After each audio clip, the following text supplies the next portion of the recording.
It's been about 2.5 years since we renovated our bathroom. Here's how it looks now, and here's how it looked before.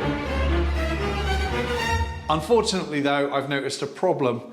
If you look down here beside the shower tray, you can see evidence of water staining on the skirting boards. And if we come inside the shower, you'll see that there's evidence that the silicone has completely failed in this area here.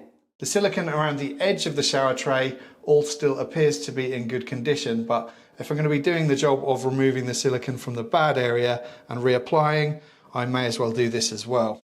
I've got some of this sealant remover left over from last time I did a similar job, and it worked great then, so hopefully it'll work great again this time. It just needs to be applied generously over the silicone using the supplied brush, and then left to do its thing for at least 15 minutes, but the longer you leave it, the easier it will be to remove.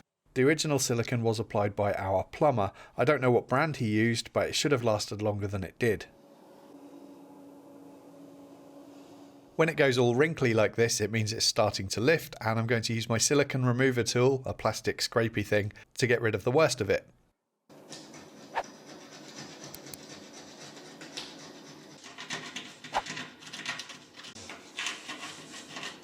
I also have a 4-inch scraper here with a metal blade, which is useful for getting the bits that are left over, but I'm making sure to keep the blade at a shallow angle to avoid damaging the shower tray or trim. I also have some of this mould and mildew cleaner, which will hopefully kill anything that might have gotten behind the silicone, and I used a scourer to give it a good scrub to get rid of any last bits of silicone. Then using some clean water, I can rinse away any dirt or debris.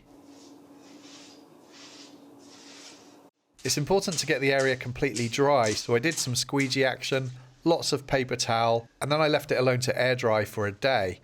Fortunately, we have another shower we can use while this one is out of action, but a dehumidifier or even a hairdryer can speed up this drying process. After a final hoover, just to make sure it's totally clean and dry, I can apply some new silicone.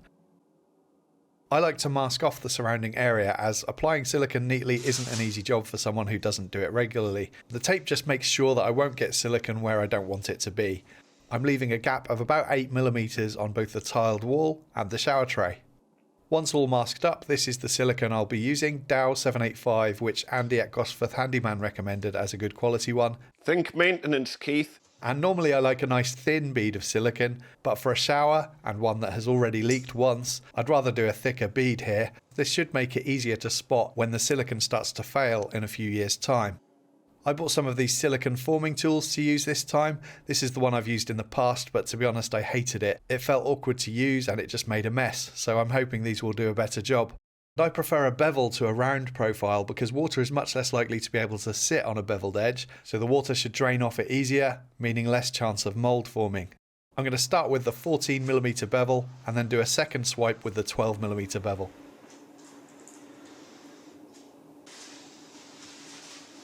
When it comes to shower screens, only the outside edge of the screen should be siliconed. The inside edge should be left alone. If you were to apply silicone here, moisture may get trapped behind it and mould can form. It's important to remove the tape quickly because the silicone starts to skin up very quickly, so I work on completing a section at a time. Otherwise, you run the risk of the silicone being less workable when it starts to cure. I'm not great at silicone work at all, but I can do a neat enough job that I'm reasonably happy with it, and I found these tools a lot better to use. I did still finish a few areas with my finger, but I like these tools and I'll definitely use them again next time. I left it 24 hours to fully cure and then it's good to go again.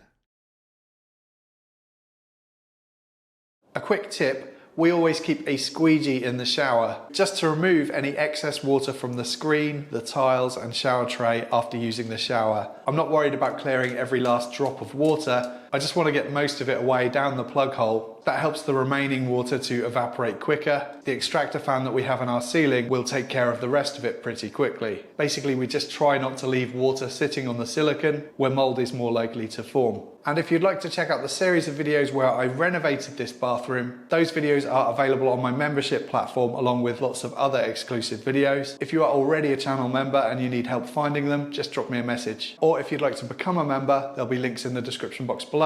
As I mentioned earlier, I'm not sure what brand of silicone our plumber used on the shower originally, but really I'd expect a good quality one to last 5 years minimum. And hopefully the Dow 785 that I used in this video will do that. Thank you for watching.